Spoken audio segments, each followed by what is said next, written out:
Day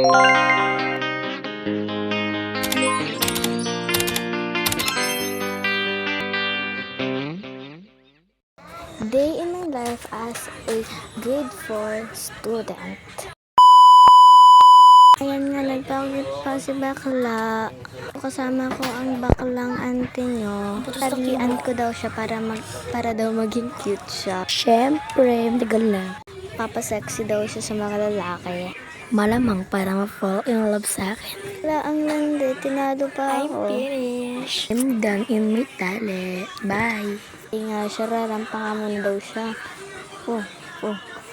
Magpapakit pa yan. Oh, may heart pa. Ala. Ayan na, magpapagsarap daw siya. Para saan kayo? Para sa mga boy. Ayan nga, nagpakit na naman ang bakala. Cute naman talaga ako, matagal na.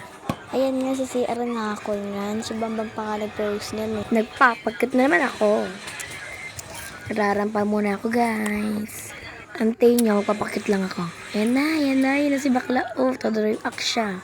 Halo, halo. Ayan nga, lalabas na ako yan kasi tinigil na ni Bambang. Ayan nga, titignan ko nga yung album ko kung pinakailaman niya. Pa-blowing kiss pa nga. Bukas na lang mga ka-girly. Bye. Mwah.